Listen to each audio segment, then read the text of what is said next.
Ensuite, la preuve sociale, et pareil, là, je ferai sûrement une vidéo beaucoup plus complète là-dessus, parce que c'est quelque chose qui est très important, que ce soit pour votre site web, pour votre landing page. Toutes les techniques de persuasion dont j'ai déjà parlé et dont la vidéo va sortir très prochainement, je pense que ce sera la prochaine.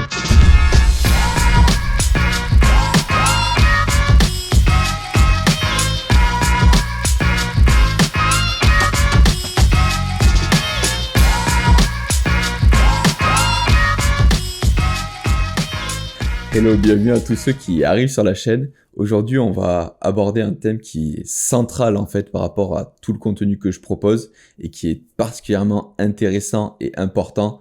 Ça va être en fait toutes les techniques de persuasion.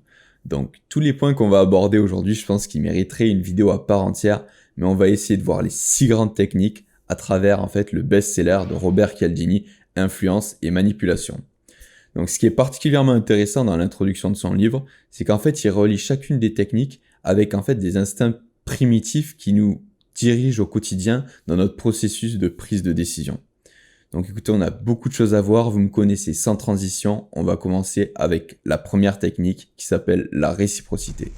La réciprocité, c'est un phénomène qui est simple. Si quelqu'un te rend un service, tu dois lui rendre un service en retour. Ça t'est déjà arrivé qu'un ami t'offre un cadeau pour ton anniversaire et tu te sens obligé de lui en offrir un pour le sien?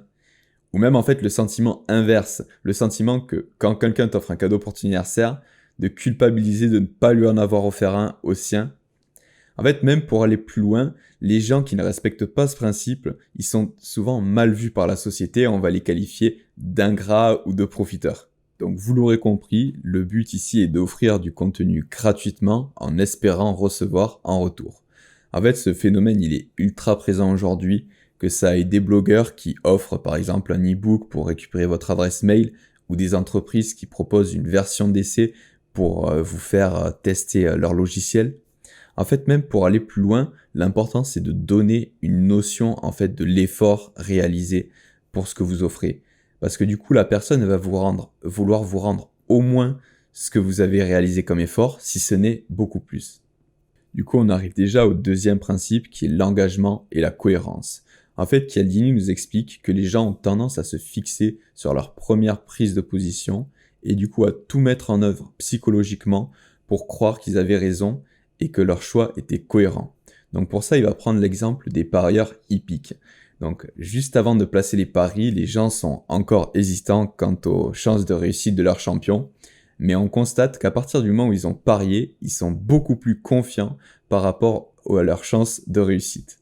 Donc, pour exploiter ce principe, c'est simple, il faut adopter une démarche progressive.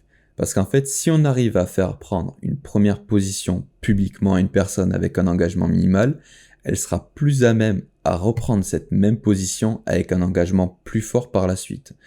Donc ça, c'est encore un phénomène qui est très présent aujourd'hui, avec par exemple les abonnements à un prix réduit au début et qui vont après augmenter les mois suivants.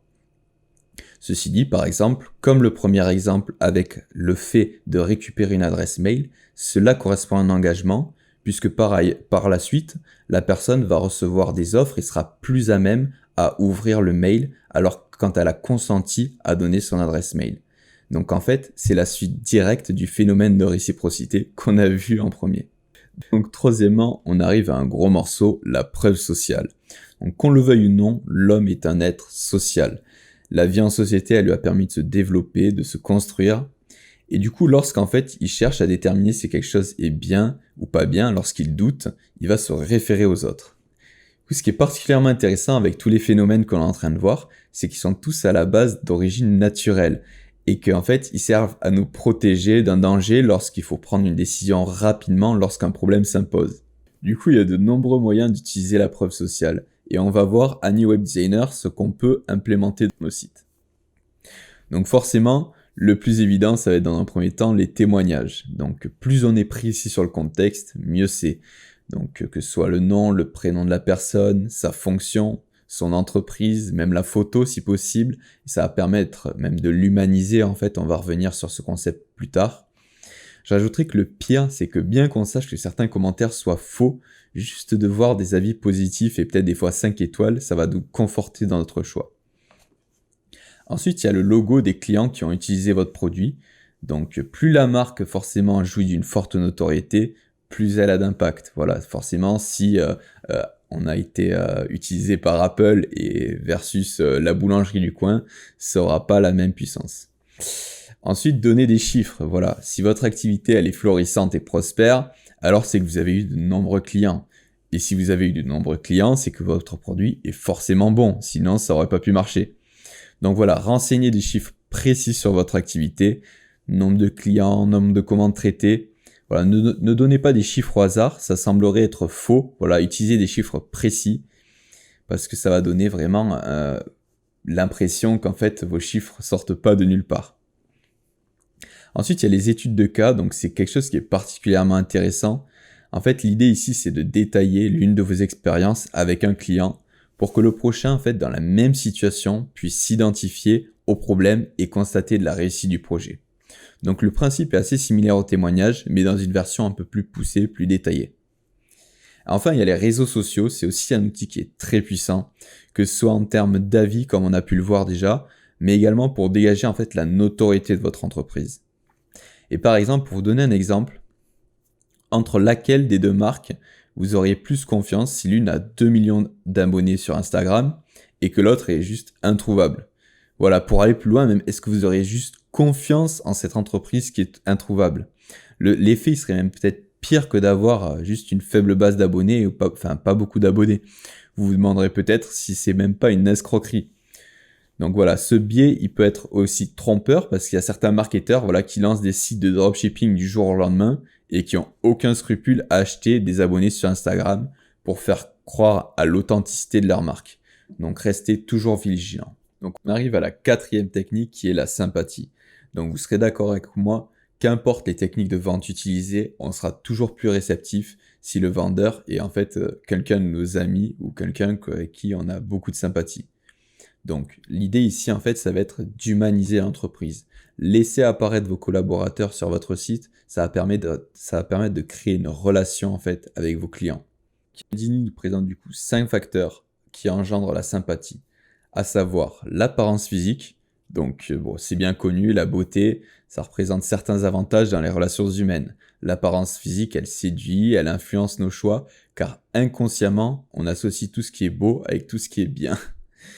Donc bien sûr, il n'y a pas que l'apparence physique qui rentre en jeu, on pourra aussi parler de la similarité. Donc ce facteur, ça consiste à trouver des points communs avec la personne que l'on cherche à persuader. Voilà, nous avons toujours plus confiance en quelqu'un qui nous ressemble, avec qui on partage les mêmes passions et les mêmes convictions, qu'avec quelqu'un avec qui on ne partage pas nos opinions. Donc ensuite, on peut parler des compliments. Depuis le corbeau et le renard, il y a rien qu'à changer. Voilà, l'idée même que quelqu'un nous apprécie, c'est un processus super efficace. Alors complimentez vos clients. Alors, le quatrième, ça va être la coopération. Donc pour faire simple, voilà, soyez au contact de vos clients et aidez-les à accomplir leurs objectifs plutôt que d'être distants. Et enfin, le dernier phénomène, c'est l'association. Et du coup, un exemple qui est particulièrement intéressant, du coup, Chialdini nous parle d'un présentateur météo, du coup, qui lui disait recevoir en fait même des menaces de mort lorsqu'il annonçait du mauvais temps. Bien sûr, cette personne, elle était pour rien, mais était directement associée avec ces mauvaises nouvelles, et certaines personnes, elles se mettaient alors à lui envoyer des messages haineux. Donc, vous l'aurez compris, vos clients, ils vous associent inconsciemment à tout ce qui vous entoure.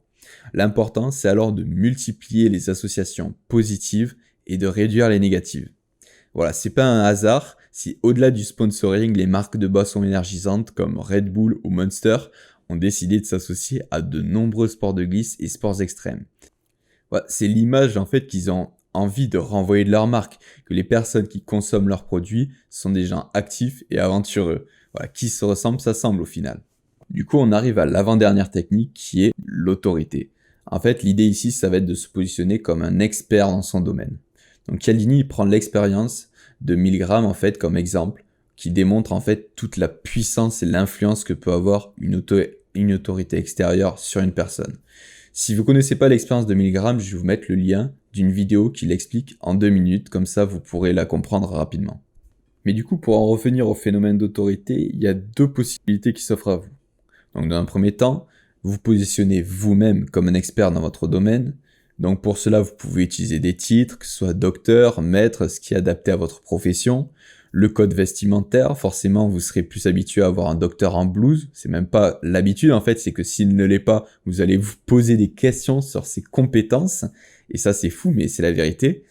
Et jouer, en fait, sur le contexte en général. Voilà, que ce soit les diplômes, les certifications, votre expérience. Est-ce que vous avez déjà monté des entreprises qui ont été couronnées de succès? Ensuite, le deuxième biais, en fait, ça va être le fait d'utiliser des experts qui sont reconnus. Donc, des experts, en fait, extérieurs à votre entreprise. Donc là, à ce moment-là, vous pouvez leur demander, les inviter à faire une interview, un témoignage. Et en fait, de cette manière, vous pourrez utiliser l'influence de cette personne ou de cette institution en fait beaucoup moins de temps que ce qu'il vous en faudra pour devenir vous-même comme un expert dans votre domaine.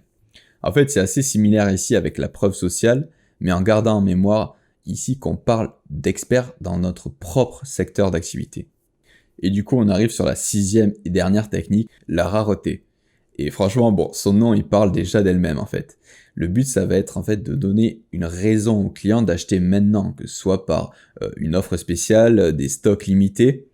Et souvenez-vous en fait même de ma vidéo sur le storytelling dernièrement, les gens ont beaucoup plus de mal à accepter la perte que le bénéfice, le fait de gagner quelque chose.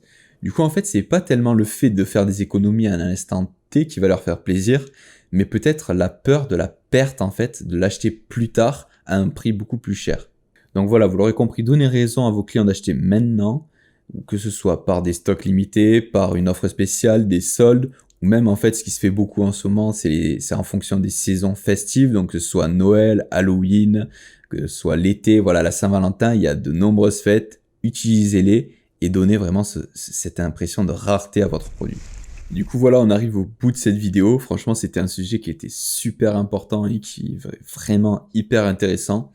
J'aurais pu faire, je pense, une vidéo sur chacun des 6 sujets. Et d'ailleurs, franchement, dites-le moi en commentaire si vous voulez que dans une prochaine vidéo, il y ait un sujet une des 6 techniques qu'on développe un peu plus que les autres. Donc n'oubliez pas aussi de liker la vidéo si elle vous a plu. Franchement, au-delà du référencement, je vous le dis à chaque fois, mais ça me motive vraiment de ouf. Et puis voilà, abonnez-vous pour rester au courant des nouvelles vidéos. Et puis à la prochaine les gars, ciao.